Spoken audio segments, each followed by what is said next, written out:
E foi... Enquanto você assiste a este vídeo, Eduardo Bolsonaro está vivendo o momento mais sombrio da sua carreira política, talvez da própria vida.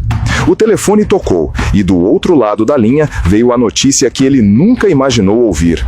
O homem que jurou protegê-lo, que abriu as portas da Casa Branca, que se vendia como o aliado mais poderoso da família Bolsonaro, o abandonou.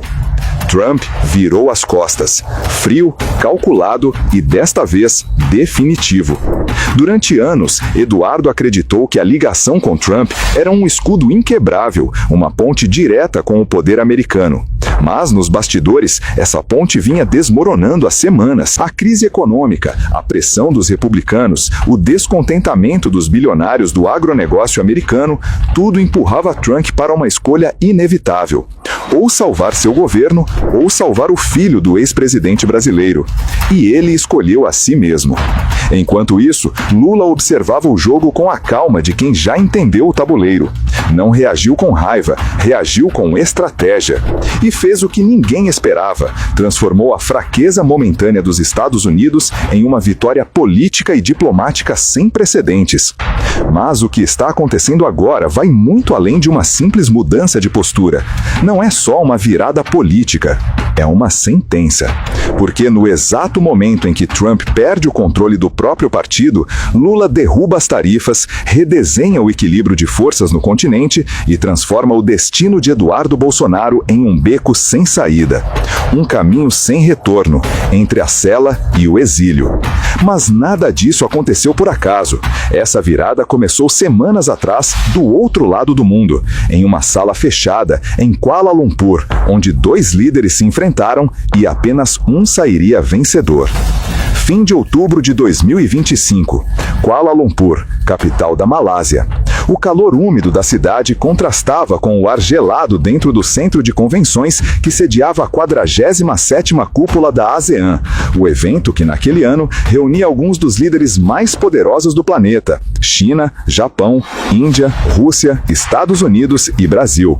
Nos corredores, diplomatas sussurravam sobre a guerra comercial em curso, a crise de confiança nos mercados e as disputas silenciosas entre Washington e Pequim. Mas a reunião que todos queriam ver não estava no cronograma oficial. Em uma sala reservada, longe das câmeras, dois homens se encaravam novamente depois de meses de silêncio: Donald Trump e Luiz Inácio Lula da Silva. De um lado, Trump, pressionado, irritado, acuado. As pesquisas mostravam sua aprovação em queda livre. As tarifas de 50% que ele impôs ao Brasil e à China estavam destruindo fazendas americanas, paralisando portos e dividindo o próprio Partido Republicano. Nos bastidores, assessores tentavam apagar incêndios políticos diários, e até seus aliados mais antigos no Senado começavam a se afastar discretamente. Do outro lado da mesa, Lula.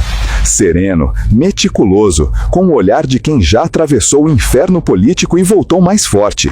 Preso, absolvido, reeleito, o homem que caiu e se levantou tantas vezes que o próprio fracasso havia se tornado parte da sua força. Agora, diante de Trump, ele não falava como presidente de um país emergente, mas como líder de uma nação que voltou a ter voz no cenário mundial. O encontro não seria sobre clima, nem sobre cooperação comercial. Era uma batalha de influência, um duelo entre dois estilos de poder, o da força bruta americana e o da diplomacia estratégica brasileira. Durante 50 minutos, cada palavra foi medida como uma jogada de xadrez, cada olhar uma tentativa de dominar o adversário sem precisar levantar a voz. Porque naquela sala não havia aliados, apenas dois homens tentando decidir quem realmente mandaria no continente. E o mais impressionante, nenhum dos dois imaginava que aquele breve encontro marcaria o início da maior virada política do ano. Enquanto os flashes dos fotógrafos registravam sorrisos ensaiados e apertos de mão diplomáticos em Kuala Lumpur, a verdadeira tempestade estava do outro lado do planeta, em Washington. Nos bastidores do Capitólio, o caos se instalava. 5 senadores republicanos, todos veteranos e aliados históricos de Donald Trump, romperam o pacto de lealdade e votaram para derrubar as tarifas de 50% impostas ao Brasil. Susan Collins, Mitch McConnell, Lisa Murkowski, Rand Paul e Thom Tillis. 5 nomes que, em uma única noite, abalaram as fundações do trumpismo. E o motivo não era ideologia, era dinheiro, e muito dinheiro. Os bilionários do agronegócio americano, que haviam financiado campanhas republicanas por décadas, estavam furiosos. As tarifas criadas por Trump para proteger os Estados Unidos estavam destruindo seus próprios negócios. A China, em retaliação, havia fechado as portas para a soja americana e redirecionado suas compras para o Brasil e a Argentina. O resultado foi devastador: 20 bilhões de dólares em prejuízos anuais, fazendas endividadas, silos cheios sem compradores e estados inteiros, como Iowa e Nebraska, à beira do colapso econômico. Esses magnatas não são políticos, são donos de senadores.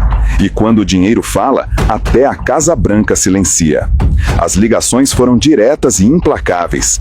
Ou vocês votam contra Trump, ou sua próxima campanha nem começa. Sem financiamento, sem anúncios, sem poder. Foi um golpe fulminante.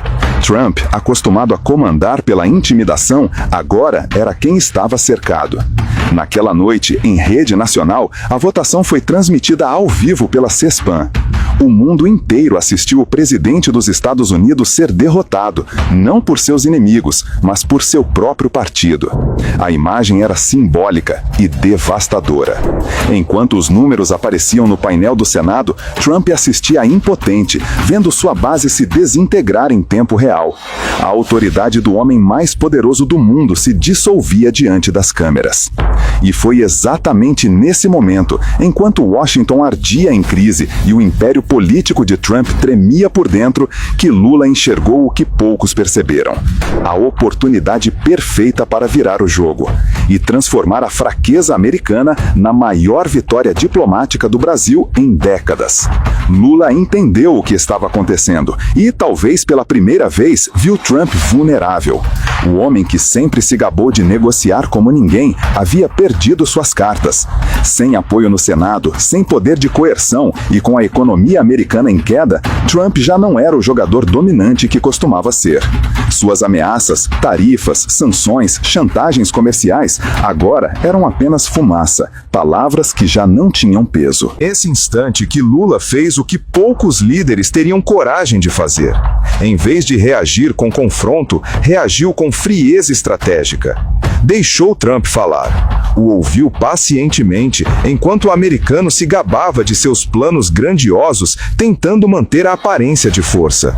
Mas, atrás do olhar sereno, Lula calculava cada movimento. Sabia que a hora de virar o tabuleiro estava chegando e que uma palavra precipitada poderia arruinar a jogada. Quando Trump finalmente fez sua oferta, eliminar as tarifas e aliviar sanções em troca de apoio político e alinhamento internacional, Lula percebeu o erro fatal. Trump não estava propondo uma aliança, estava pedindo socorro. A mesa havia virado e o americano ainda não percebera. Lula então respirou fundo, cruzou os dedos sobre a mesa e respondeu do jeito que só um político moldado em décadas de sobrevivência sabia. Aceitou a negociação, mas em seus próprios termos. Sem pressa, sem euforia, sem concessões. Naquele instante, Trump pensava estar garantindo uma parceria estratégica, mas na prática estava entregando o último pedaço de poder que ainda restava. E Lula, com o olhar firme e um leve sorriso, sabia exatamente o que pedir em troca. Algo que mudaria completamente o destino de Eduardo Bolsonaro e colocaria o Brasil em um novo patamar de influência global.